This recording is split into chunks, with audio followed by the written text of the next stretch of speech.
Hello and welcome and thank you for attending. My name is Gerard Ingham. I'm on Dja Dja Wurrung country near Lulgumbuk, which is also known as Mount Franklin, or near Daylesford in rural Victoria. And I'm a GP supervisor and medical educator. I'm one of the national clinical leads for supervisor and practice education and support. And with me is Tony Saltis, also a GP in Newcastle, Awabakal country in New South Wales, and partnering Gerard with this National Clinical Lead Supervisor and Practice Education and Support. And also Glenn Wallace, I'm the Profession-Led Training Transition Manager for the RACGP. Great, thank you very much. And so the purpose of this is to present briefly about the transition to GP, RACGP led GP training in 2023. Importantly, to answer any questions you may have. First of all, I'd like to acknowledge the country on which we're all present today. We'd like to acknowledge the traditional owners of the respective lands on which we are meeting today and pay our respect to elders past and present, and particularly we'd like to acknowledge any Aboriginal and Torres Strait Islander people who are present with us on this webinar this evening. This webinar, for those of you familiar with this kind of function, is that there is a chat box, but the chat box really is just for a bit of conversation, whereas all questions should be in the Q&A part of at the bottom of your screen. And if you pose those questions, we'll answer them. Some of them we'll answer by typing the answers, and some of them we will answer by actually speaking to them live. Many of the questions will say, look, we're going to answer that in our brief presentation. The presentation probably goes for about 30 minutes, and we'll definitely take all questions and answer them as best as we can. Glenn will post up some links in a sec, which will be links to some more information available to you. So as I mentioned, we're going to answer as many questions as we can. These links, which we'll share with you, some valuable documents which you'll find useful as supervisors and practice managers. There's a supervision requirements at a glance, which is a one-pager, which includes all the sort of what do I need to be doing at various times during a training term for different for registrars at different levels. The most important one I'd direct you to is the onboarding module, which it contains information for supervisors and practice managers in a web-based format. And so when you've got that question, oh, what did they say about X or Y? You can go there and should be able to find the answers relatively easy in a very web searchable format. In there are also 4 important documents which we believe you'll find valuable: the orientation checklist, the call for help list, the clinical supervision plan, and the teaching plan. All of these documents have been created as Word documents, so you can download them and customize them for your own practice. So how you orientate a registrar, although there's a broad guideline there may be specific things that you need to do. The call for help list is for use by your registrar to identify things where they feel confident or more confident or less confident. They can do that and then discuss that with you. The clinical supervision plan is about how you're going to supervise, and the teaching plan is about your plan for your teaching sessions. Okay.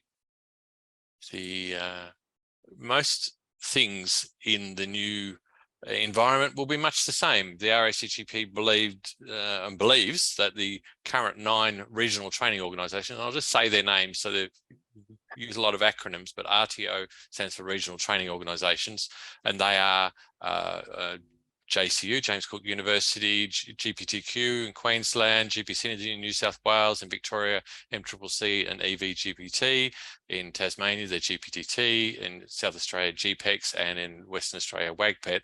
All of those regional Northern Territory, and Northern Territory, we can get all the way around the country. NTGPE, well spotted, Tony. The NTGPE. All of those regional training organisations have run excellent programs, but they've run 9 slightly different programs. But predominantly, what's been happening in the practice has been fairly similar in all of them. And so your role as a supervisor and as a practice manager and a supervision team will be much the same. You'll be doing as usual, providing the support as the registrar learns, and assessing and providing clinical oversight to ensure they and their patients are safe. Okay, thanks, Gerard. I guess this whole presentation has very much been based on a lot of the questions that have come through before this webinar. And one of the comments, or a few of the comments that came through, were related to the size of this new organisation that they're in, and what's it going to be like working for this enormous organisation. I guess reassuringly, the way the GP training is now structured is a distributed model, which means that nearly all of the training and everything that you have to do as supervisors and practice managers is going to be done in your local region. And your local region meaning pretty much whatever sub-region, local area that you are used to having been operated in up until this point. This graphic just shows you that the vast majority of staff employed in training are going to be local rather than at head office or at the regional level. The next slide. I guess just to emphasize that point, pretty much everything you do in your day-to-day dealings with the RACGP will be done at a local level with people that you probably already know. Every registrar will have their own local medical educator and a local training coordinator, and they're your first point of contact with any registrar issues. And there will also be a local training coordinator looking after each practice. And again, they're your first point of contact for anything to do with the practice. Any question you've got about anything to do with training, that's your first point of call. The regional level involves the practice liaison, manager liaison officer and supervisor liaison officers in each area. And regional level also involves the accreditation team. So they're involved at that point. Nationally, you won't have much direct contact, and you won't need to have much direct contact. Most of what happens nationally is higher levels policy, education, direction, but there is further support available. And certainly, if you're stuck, there is a support line which you'll probably never have to use because you'll be talking to your local training coordinator once the term starts. Yep. There's no questions as yet, so we'll keep going. Yep. I guess important to say, we had a few questions from the morning session of, how do I get in contact with these people? When the training management system, which we're going to talk about in a second, comes on live, which will hopefully be at the beginning of the first week of term, that this TMS training management system will have the contact details of the registrar and your practice's training coordinator and medical educator. And you can be absolutely sure that your training coordinator will be contacting you in that first week just to touch base, check in with you, answer any individual questions you've got. So there'll be a lot of work made in establishing that contact in the first week. And if you are wondering, why isn't that contact being made now, is because the training is still currently being run by all of those regional training organisations, and these staff are not working for the RACGP. Most of them are starting in February at the same time. Glenn told us this morning, what was it? How many have come across from the regional training organisations? How many staff? 700. 700. So 700 people that are working on the Friday before for the regional training organisation, and on the Monday are working for the college. And it's that there's no overlap, which is why this might feel a bit it might feel a bit tricky to start with, but I think we're onto it. Anyway, moving along. Those questions seem to be coming so far, so that's good. So the next thing to talk about is just accreditation. A common question was, look, will I still be a supervisor if I'm a supervisor now? Do I need to be re-accredited? And the simple answer is no. If you're an accredited practice or an accredited supervisor now, you will be one after the 6th of February. There may be some of you who, with your older regional training organisation, needed to do maybe some more education or some more time with registrars before you are granted full accreditation. We will make an attempt to identify you and provide some of that education if necessary, but it won't stop you from being an accredited supervisor for the start of the term. A reminder, if you're not aware, that the supervisors will be either primary or secondary under the RACGP. Primary being the supervisor that is overall responsible for the registrar's progress and training and assessment and feedback and support. And every registrar will need at least one primary supervisor. A secondary supervisor you might already know as an assistant supervisor or associate supervisor or a clinical supervisor in at least one regional training organisation. They're an assistant supervisor. They don't have to have total responsibility for a registrar. They're there to provide anything from ad hoc teaching to the occasional teaching session to maybe even filling in for the primary supervisor for short periods of leave. So there will be primary and secondary supervisors, and a registrar can have more than one primary supervisor. It depends on how big your practice is, as long as they've got one. But they need one. A registrar will have one primary supervisor, and there may be other primary supervisors within the practice that are primary supervisors for other registrars. So then, but the primary is defined mainly in terms of making that you have responsibility for at least one registrar, if that makes any sense. So there can be multiple supervisors involved in a registrar's training and helping out. It doesn't matter, there's no limit particularly to how many are involved, but there's one primary per registrar. And I mean, if you want to get complicated, it's possible that you could be one registrar's primary supervisor, but if you're helping out your colleague with another registrar, you are technically, for that registrar, you're a secondary supervisor. So if that's probably more complicated than you need to know. Another question there to answer live, I think. What if no other doctor wants to get the responsibility of the second supervisor? You don't need to have secondary supervisors. As long as your supervision team is able to cover absences from the primary supervisor, as long as there's a mechanism in place where if the primary supervisor is unavailable, that there is somebody that can cover them. That doesn't have to be a secondary supervisor. The primary can do the whole lot of work if they want to, if that makes sense. The point of it, of course, is for those regions that don't currently have secondary supervisors, is the RACGP wants to know and to provide education for people who are having contact with their registrars. And so we want to identify those people who are providing some education, some support for the registrars, and provide them with education and support. Which takes us to our next slide, which is about training to become a new supervisor. The way to, if you want to train a new want to get a new supervisor on board in the practice, the way to do it is through the RACGP website. There's a link there, which is basically an expression of interest plus an explanation of what you need to be a supervisor, what the requirements are and what the processes are. You can apply at any stage to start the process of accrediting a doctor as a new supervisor. But the other important step before they're fully accredited is that they will need to complete a Foundation of GP Supervisor course. If that person wants to be a primary supervisor, that course is 7 modules that can be done online, but preferably done face-to-face. If that person really is only going to be a secondary supervisor, they're never going to take total control over a registrar, the course consists of 3 modules.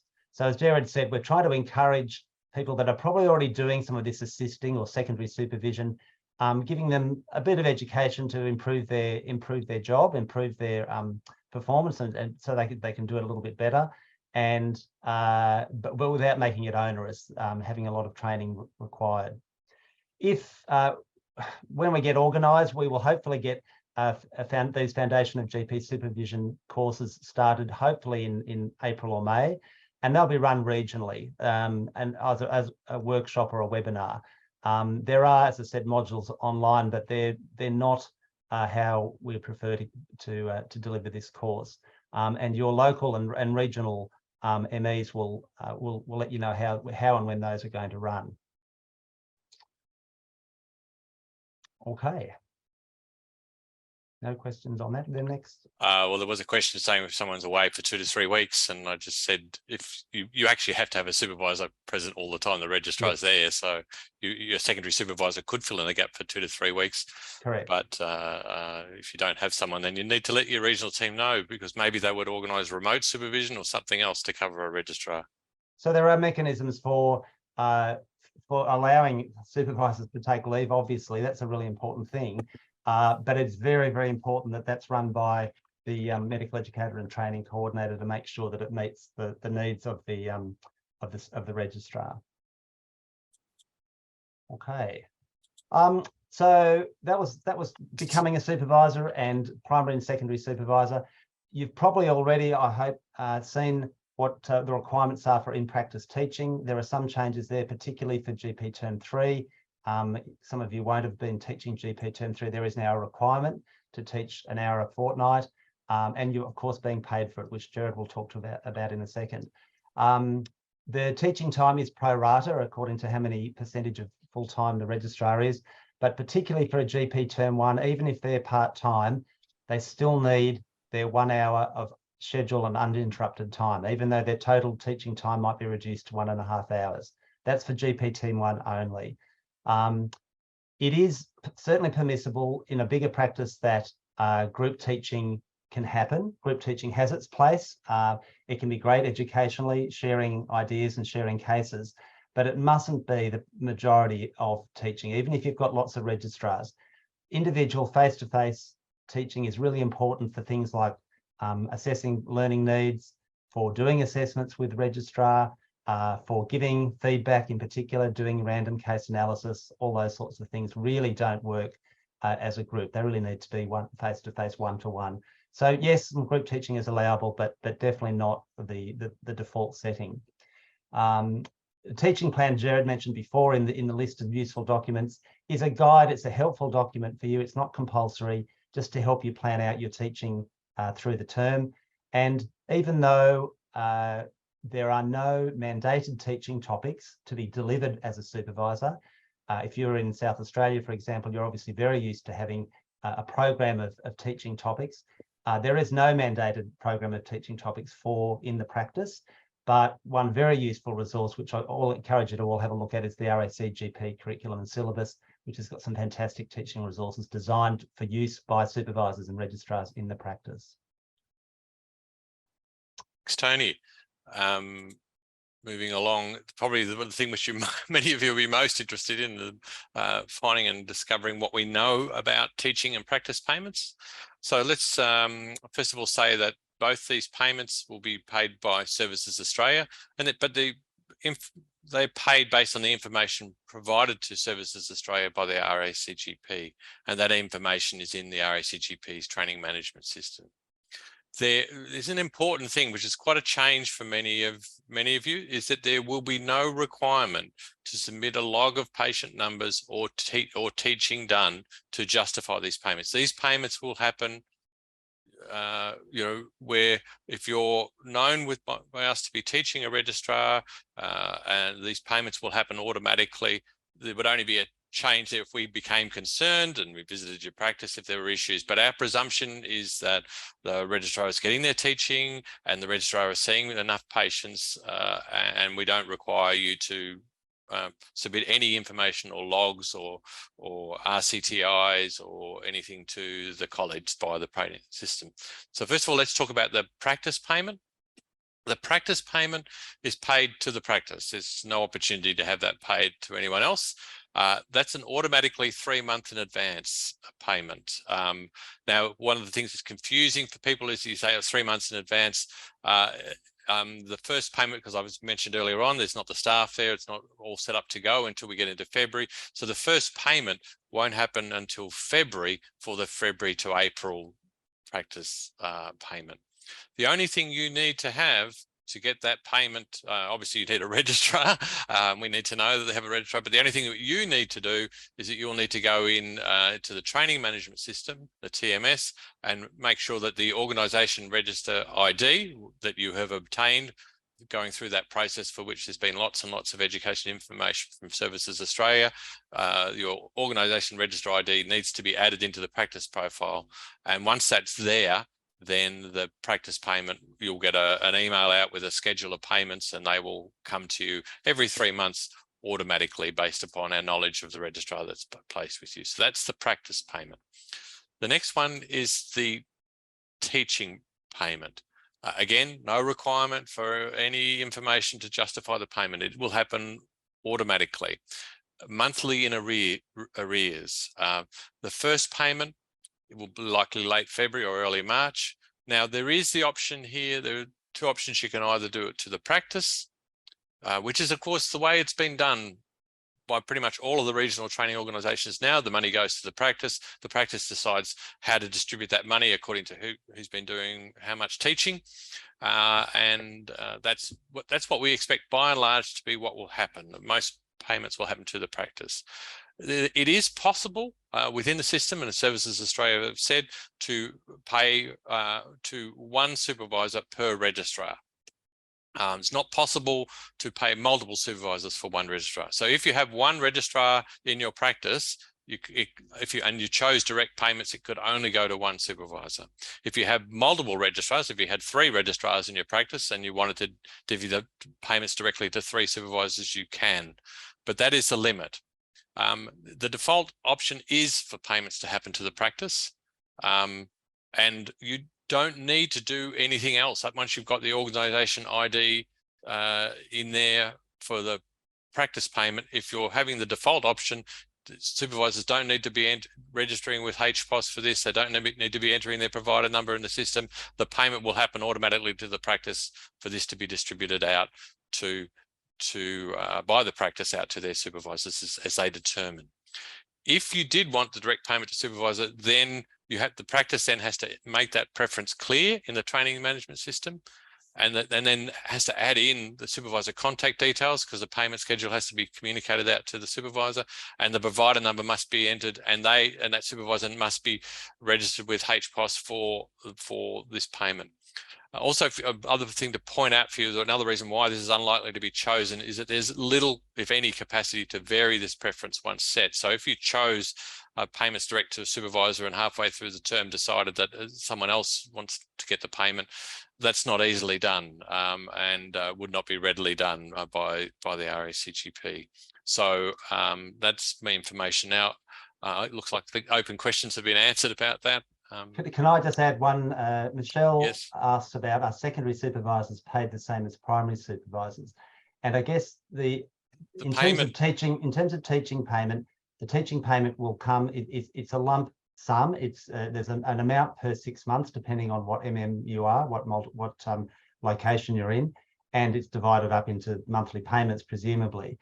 How much a secondary or primary supervisor gets within the practice is up to the practice to decide. So if the practice gets that monthly payment, there then is presumably some agreement between the supervisors in the practice as to who gets how much of that payment, depending on how much work they've done or whatever that is. Yes. And as Glenn has already answered, in terms of professional development payment, which Gerard will mention in a second, yes, the same rate is paid whether you're primary or secondary. It's an hourly rate. Okay, just moving on then. So just to say what those practice payments are, if you haven't seen them, there they are. It's a significant uplift for, pretty much no one is worse off, and it's a significant uplift for many, and particularly for those who with more rural and remote. The same with teaching payments. There are the amounts. Again, a significant uplift negotiated by GPSA and the RACGP and ACRM with the federal government. Supervisor PD, existing supervisors, just want to point out there was a question that came up before. There's no mandated minimum supervisor PD requirements in 2023 to maintain your accreditation. There will be education. Having said that, there will be education available for you. There'll be a focus on the local small group meetings. And there'll be some other PD activities available both regionally and nationally, and the online modules, which we've already mentioned, available. All supervisor PD activities will be automatically CPD accredited, and there will be news very soon about a CPD package available for supervisors. It's recognised that when supervisors are working as supervisors, that's in its nature a performance review and a measuring outcomes activity, because it's quite a highly reflective activity, and there will be 30 hours. If you choose to select that package, you'll get 30 hours credit per year if you're a new primary supervisor. You'll get 30 hours credit, and 20 hours of those will be the hard to get review of practice and measuring outcome points. If you're secondary supervisor, you'd get 20 hours, and the same if you were a GPT-3 for primary supervisor. So the details of those packages will be released soon, but it'll be well in your interest if you wish to avail yourself of that opportunity. And in terms of when you have the supervisor PD, the standard hourly rate will be $150 per hour. There are that many, as you can see in the slide, the number of hours that are available to you to claim. But these are paid directly by the RACGP to the individual supervisors, so they don't come through Services Australia, not through that mechanism. The precise mechanism of how it's going to be paid is still being sorted out, but we're being assured that it's going to be as logistically simple as possible. Did you want to say anything on that, Glenn? Or no, I think it'll become apparent as we get into the TMS. Okay, information later next week. And payment in recognition of all the work that you're doing, particularly the primary supervisors are doing in preparation for RACGP GP training, both attending webinars such as this, completing the supervisor and practice manager onboarding module, which we put in the link in the chat earlier on, and getting yourself familiar with the RACGP way of doing things, the training management system, and also the mid and end of term assessments, which we'll talk about shortly. There'll be a payment of 4 hours being made sort of automatically to all primary supervisors with a registrar. We're hoping that that will happen in about March. The training management system, which I think Tony's going to speak about, just to point out that there will be a webinar on the training management system next week at 3 p.m. Eastern. Yep. Yes, we've just found out about that ourselves. Okay, so the training management system is goes by many names where you are, but it's the system that you currently use to enter details about the registrar, to enter assessments as a supervisor. For many of you, things like the RCTI and so on are all done through this training management system. The college one, the college system is going to be called the TMS, the Training Management System, an acronym. At this stage, it hasn't got a fancy or personalised name, but that's what it's going to be called. The TMS, like what you're used to, will be where you're going to be putting registrar assessments, registrar placement details, contact details for your local team, I mentioned earlier on, will be on the TMS. And so you'll be able to see who your training coordinator is and who your registrar's ME is on the training management system. As much as possible, information from all of your training organisations' current training management systems has been rolled over into the practice profile of the new TMS. But it's absolutely imperative that you check that all the details are there and that they're correct. If you haven't already, make sure you add your organisation register ID, and that's important for payments. And as Gerard has mentioned before, and it's worth repeating, you need to indicate at that point whether you want payment, teaching payment, to go directly to a single supervisor, as opposed to the default setting of the payment going to the practice. So that's all going to be in the TMS. Now, when is the TMS going to be available? We are pretty confident that it'll be available on the first day of term, 6th of February. We're aiming to get it open a little bit earlier than that. But at this stage, there isn't a definite date for it'll be open by the start of term, definitely. It'll take you some time to get familiar with it. As Gerard mentioned, there will be a webinar next Tuesday explaining and running through and demonstrating how to go through it, which of course, like all these webinars, is going to be recorded and available for viewing whenever you need to. But it'll also be something that you're probably going to be asking your training coordinator about, as long as you know their number to contact them. There are other things on the training management system, things like training documents and resources, and importantly, recently an agreement's been made so that electronic therapeutic guidelines will be available through the TMS for all registrars, and I'm told supervisors as well.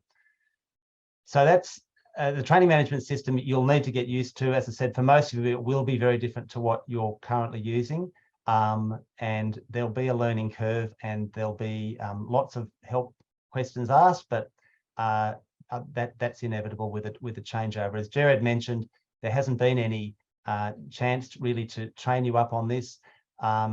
It's 9 different systems that have been coagulated and turned into one, with different data in different formats, and trying to make one common training management system has been a mammoth task, but it should be ready in time for the start of term.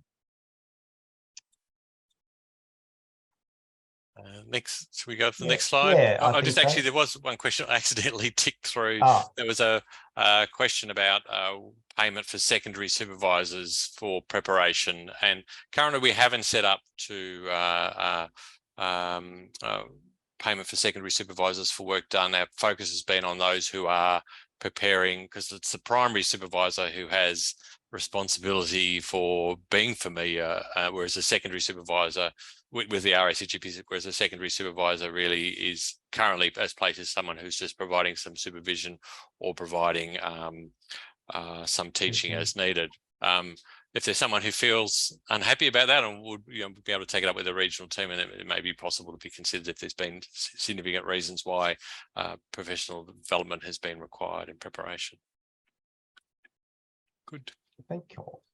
Okay, so alongside the training management system is, as well, there is a learning management system, which currently is called GP Learning. And a lot of you obviously will know what GP Learning is if you're members of the college. GP Learning is the learning management system for both registrars and supervisors. Contains a lot of registrar onboarding modules as well as further education modules, and it is the home of some of our supervisor modules as well. To get into GP Learning, as I said, if you're college members, I'm sure you know what to do. You log into the RACGP website, and then you click on My Account, then you'll find GP Learning, and then there's a quick links on the top, and you just click on AGPT, and that will get you into the training relevant modules. Now, some of you won't be RACGP members before you ask the question, and can't automatically get in. There, you are able to request a login to GP Learning by emailing transition@racgp.org.au, and you will be given a login. But it will be at this stage, it will be reasonably limited access to some of the content. The reason being that that once you get into GP Learning, that's a whole suite of modules and educational content, which is meant to be just for members only, and not just training modules. So at the moment, the content is relatively limited, but we're trying to do a workaround so that all supervisors can equally access anything that's in GP Learning, but that's still a work in progress. So there's the LMS, and then there's the actual RACGP website, which Gerard put a link up for in the first slide. And most things to do with any training resources, handbooks, policy, stuff about accreditation, is all that information is on the website. Again, on the website, you click on Education and then click on the GP Training tab. And then the information is organised by registrar, supervisor, practice, and so on. Pretty much, certainly any of the webinars, I believe, Glenn, are on there if I got that right. And any of the communications that have been sent in the past, I think are all stored there. Yeah, so we've included the links to the webpage where all of the e-news for the various registrars, supervisors, and practice managers is available. All of the back issues are there as well, and we'll obviously be making available the recordings from this evening's session and other webinars on other topics. Eventually, at the moment, there's probably a fair bit of duplication between the particularly the website and the TMS and the LMS. In terms of content, the ultimate aim is that there'll be a one-stop shop, probably through the TMS, where you can then link to the learning management system or the website or any other information. But at the moment, a lot of things are duplicated in different sites. Once you get used to the training management system, and that's been developed further, that will, as I said, will probably be the source of most of your searching. Okay. And of course, doing the onboarding module. Of course, the onboarding module, absolutely. And the link is in the chat. Some of the questions, or a couple of questions we had regarding assessments in the practice. There is a long-term view of doing more what's called programmatic or work-based assessment. The good news for everybody is that in the first half of this year, 2023, there will be very limited assessments that you must do. They'll basically consist of a report at the middle and end of term for all GPT 1, 2 and 3s, but there won't be any specific assessment tasks required to complete that report. It'll be based on your observations and experience of the registrar over the previous 13 weeks or so. The report is made online, but as I said, it's not attached to any activity that you actually have to do during the term. In particular, most of you will be used to doing some kind of compulsory assessment activity at the very beginning of term. For the first term of this year, we don't have a compulsory process for that, mainly because there were 9 different systems, 9 different ways of doing it, and to try and get everybody trained up into a new way by the 2nd or 3rd week of term was going to prove impossible. So we've kind of put that on the back burner until the second half of the year. There will, of course, be assessments done in the teaching visits that will still happen the same as you're used to, 2 in term 1, 2 in term 2, and 1 in term 3. Assessment will be part of that teaching visit done by either a medical educator or a visiting trained GP. And although you won't be closely involved, particularly supervisors, although practice managers may be more involved, general GPT-2 registrars, which is a small cohort in the first half of the year, will be participating in a multi-source feedback, patients and colleagues and staff. That's generally run from outside of the college, but that will be something you may be involved in probably halfway through the term. Importantly, and it was a question asked, these assessments, similar to what you have used to over the years, are really mainly designed to assist identify registrars that might be struggling, help provide, if there's any early warning signs of registrars that might not be doing well. They're meant to be about improving learning, so identifying gaps that registrars can learn from. They're not hoops or barriers that they have to jump over. All registrars will still have to sit the exams that they've had to sit up till now. So 2 written exams and a clinical exam sometime after GP term 2. So at the moment, that's the barrier exam to get fellowship. These assessments at the moment are very much designed and going to operate more as helping registrars learn. Just quickly to flick on to what's coming ahead, you don't have to worry too much about this at the moment. In 2023.2, the second half of the year, as I mentioned, there will be a mandated beginning of term early assessment called the EASL, Early Assessment for Safety and Learning, for term 1s only, and that will involve 4 direct observations and a report. And into next year, there are other work-based assessments planned for all terms, including 4 direct observations called mini CEXs, which will require a submitting of a report or assessment, and 4 clinical case analyses as well. But that's going to start next year. I'm assuming I haven't been glancing at the no open questions, but I think everyone's at dinner. So we'll move on. The start of term. Yep. So the start of term is although none of these are mandated, what is critical is that these, particularly for term 1, orientation is absolutely essential for all registrars, even if they're term 3. But if they're new to the practice, they need an orientation. The recommendation for term 1 is that a minimum of 2 days before they are doing their own patients, seeing their own patients. But that's a recommendation only. And we also recommend a safe start, which I'll explain in a second.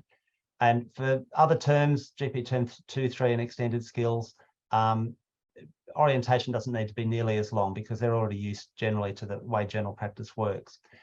Jared pointed out a very useful document, which is the orientation document, which is orientation checklist and document, which is available to you either via the website, particularly via the website now, and is available to you and to the registrar to use as see fit. But you don't have to use it, but it's strongly recommended you have some kind of checklist to work through. The Safe Start process, again, is not obligatory at this point, but it basically consists of the registrar being safely observed and assessed as being okay to see patients without having to have every case checked. And that involves initially sitting in, the registrar sitting in and watching you, the supervisor, consult. And this is for term ones. It's recommended and not yet obligatory that supervisors sit in and watch registrars consult for at least 4, ideally. And this is common sense. I'm sure all of you do it anyway. It's absolutely common sense to see how a term 1 registrar is starting off. Ideally, we would suggest that all registrar cases are reviewed by the supervisor until the supervisor decides that the registrar can operate by asking for help when they're needed. They don't have to have every single case reviewed. That's what we would like to encourage. What's important, and this is for all registrars, not just GP term 1, is that you have a clear and preferably written supervision plan for who, when, and how to call for help. Gerard again pointed out one of the documents we've got is a simple template, which you can use, you don't have to use, which helps you to plan your supervision for the upcoming term. And that'll be informed by what you've seen of the registrar in those first week or 2. We'll come back to, Rebecca's got a question there. Do we come back to that? Yes, I actually think we should answer that now. Answer that now, yeah.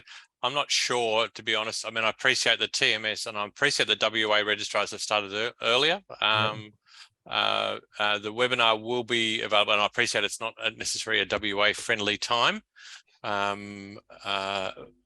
In terms of when, I mean, I think first of all, I'd say the TMS, I think a lot of it will be relatively, the bits that I've seen, I've gone in and thought, well, that seems very natural and intuitive to negotiate. And remember, in terms of the things practice managers or people need to get up and get running and entering your organisation ID, you'll have a few weeks, you know, if not a month or so, to get that into the system for that to happen. So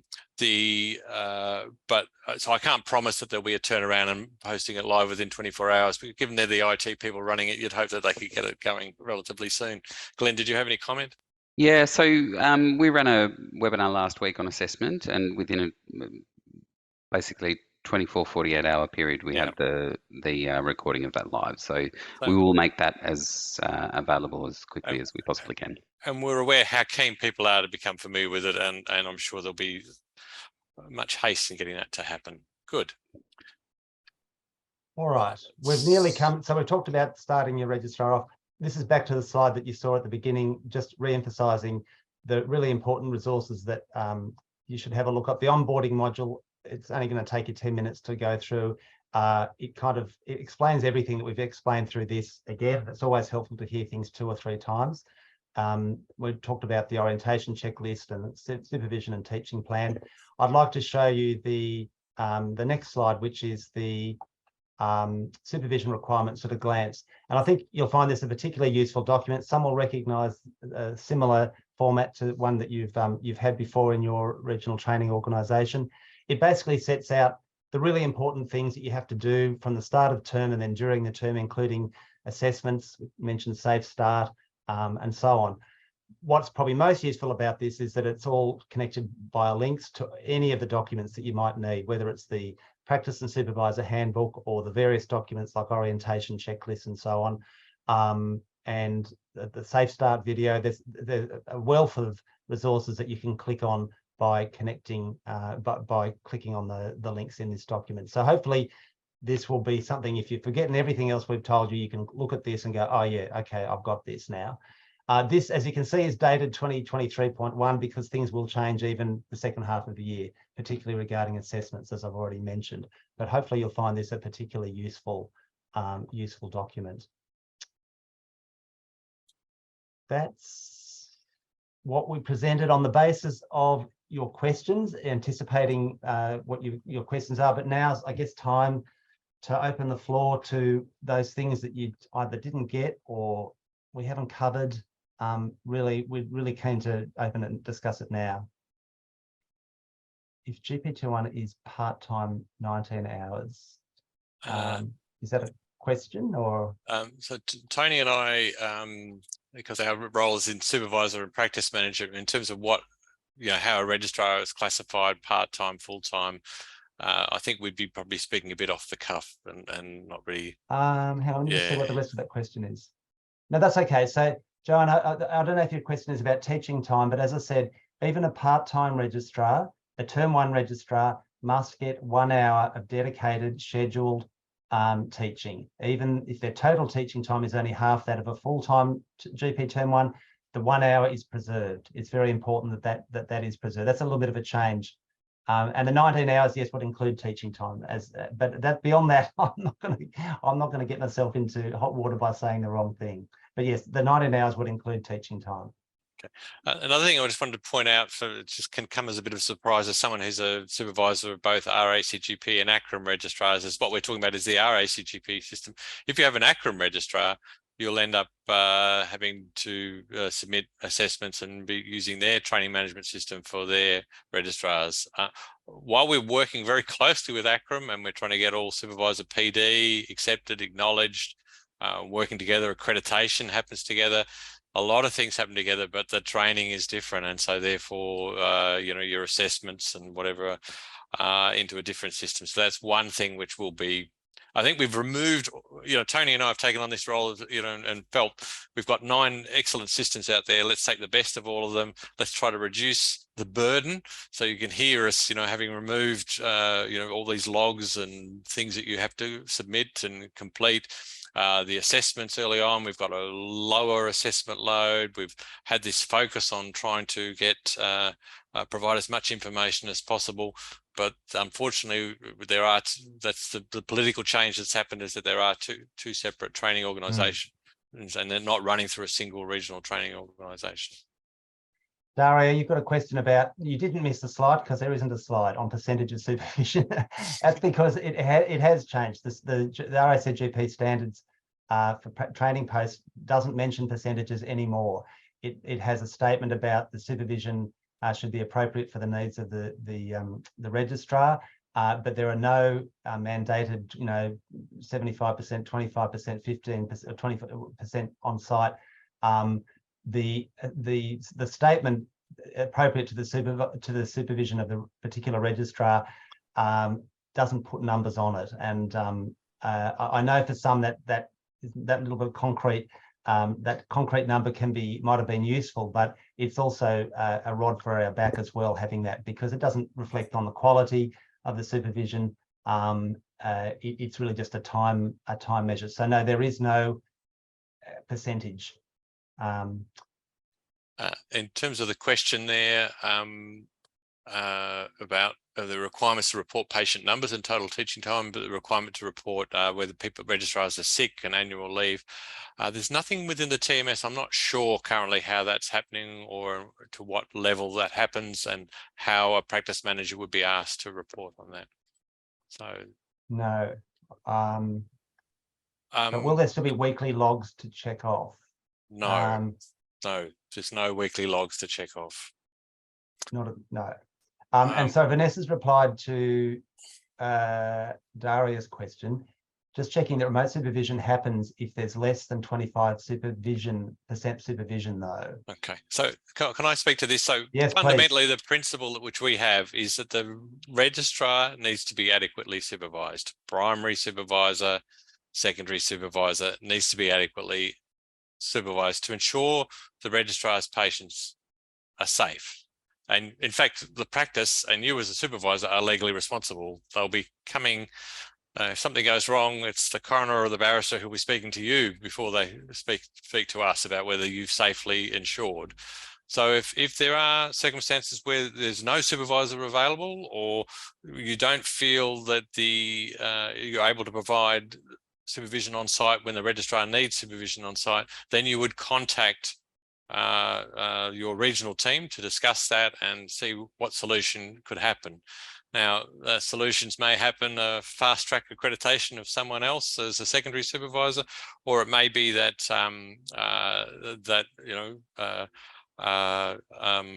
that remote supervision is added into the mix, a so-called blended supervision model on the days when you can't provide the supervision. That would be organised on a case-by-case thing. It's not a default certain percentage number that directs that. There are Can I a answer number that? of questions there about, gonna- sorry, You if go you on. go, Tony. I was going to say Nazar has asked a question about how long it takes to get accredited as a supervisor, and is it open now?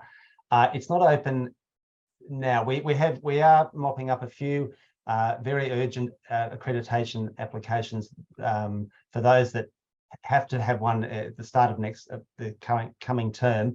But otherwise, in terms of accrediting supervisors starting in the new term, you can apply, as I mentioned before, you can apply whenever you like through the website. But given that, one of the steps involved, which is to the Foundations of GP course, that'll be run at certain times. It won't be, and it probably won't be run till April or May. So even though you can get the paperwork done and jump through those hoops, you may not be able to complete all the requirements of being able to be accredited straight away. Now, having said that, if there is an urgent need to be accredited, because without that accreditation, there will be no one looking after the supervisor, looking after the registrar, then we would definitely need to hear about that. And if that's the case, Jared and I can hear about that in the next 2 weeks. Otherwise, you would contact your local team and explain the situation, and we'll try and, or something will happen to make that, if it's at that level of urgency. If it's for convenience for getting a second supervisor, because it would be nice to have a second supervisor,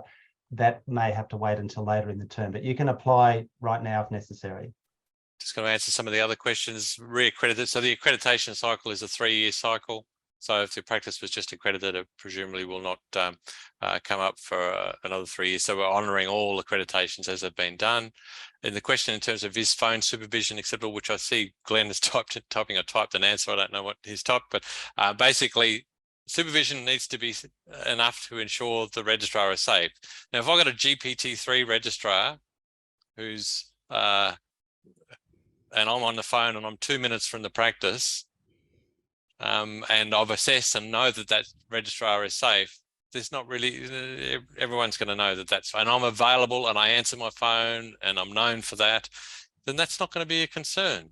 But if it's a GPT-1 in their first month and they're offside, that's clearly not appropriate. I mean, so it's a case by case, circumstance by circumstance, and ultimately that's your decision about making sure that they're safe. And you need to make sure they're safe by observing them, reviewing their consultation notes, and coming to that decision and developing a supervision plan that the registrar is happy with. I mean, your reputation as a practice will be poorly damaged if you don't provide adequate supervision. So, you know, it's in your interest. So, but we're not about dictating exact numbers and exact circumstances.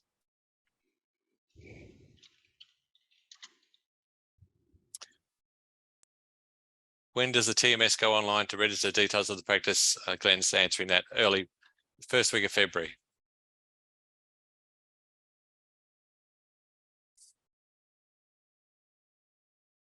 So Jorg has a question. I'm not sure that we could answer.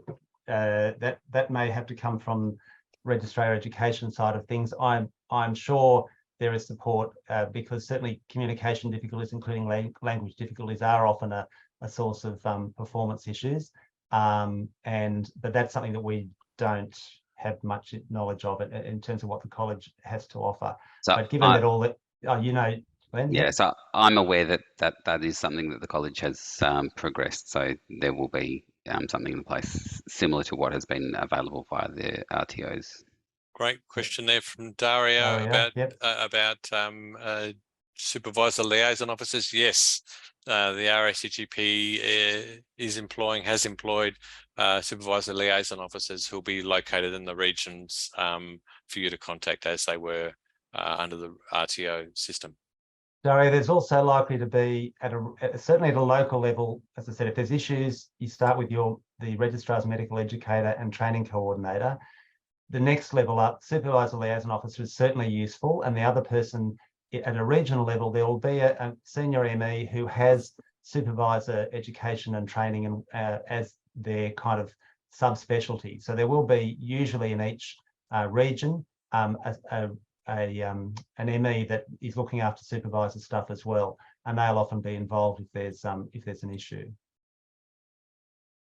So plenty of support. I think the other ones have been answered live. Yep.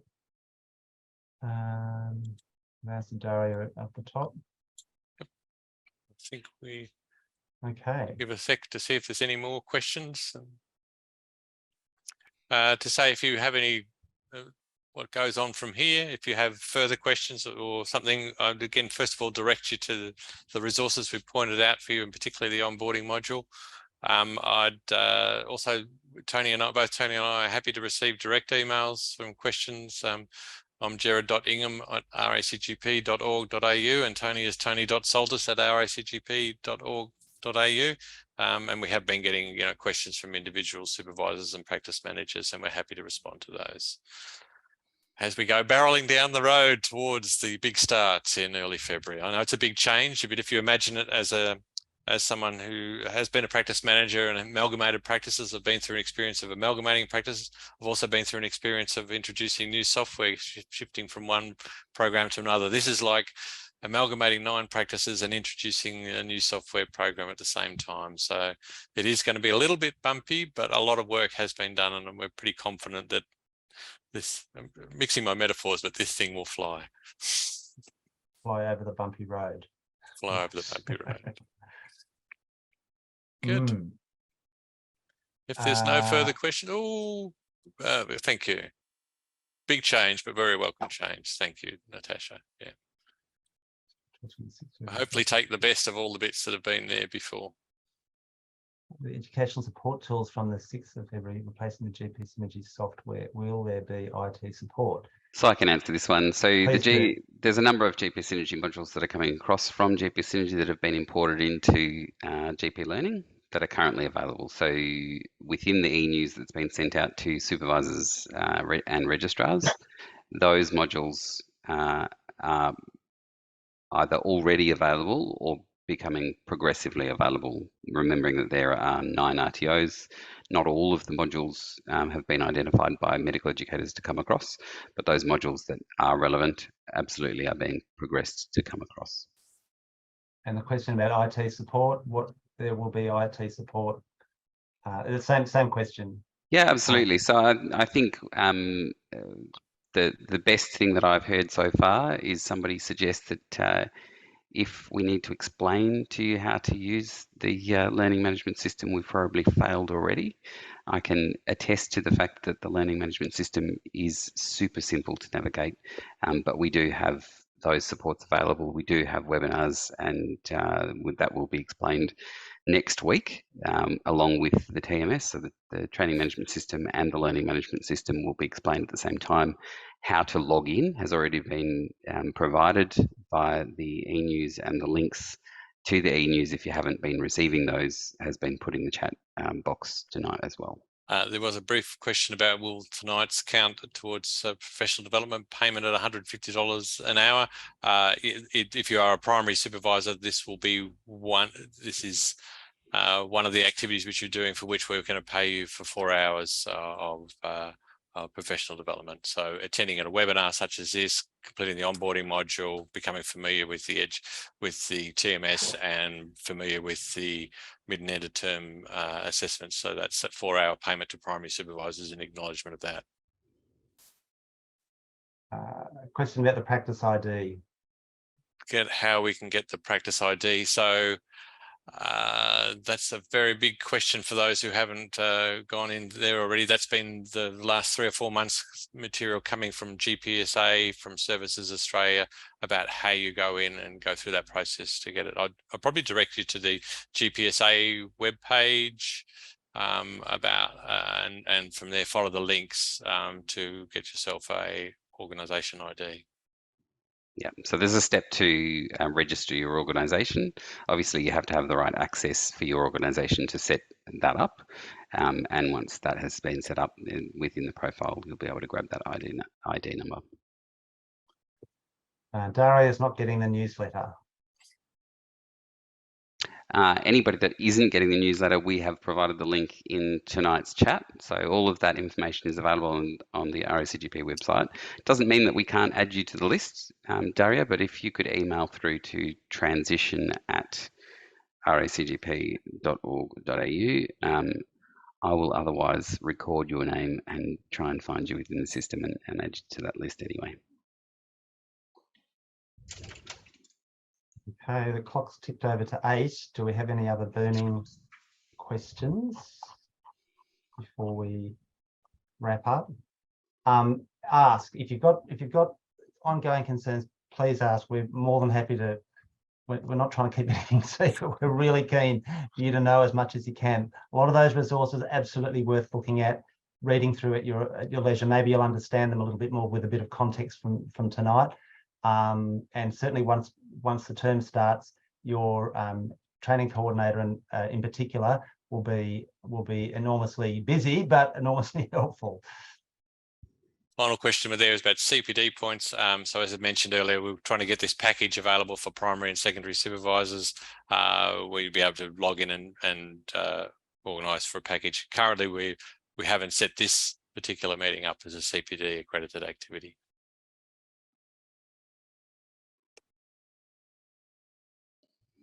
Okay. Suggest we finish on that note. All right. Well, thanks for your attention. 70 out of 80 stayed on till the bitter end, so well done. And look Enjoy forward your to evening. working with you later. Okay. Bye. Thank you all. Good evening. Good Cheers. evening. Bye.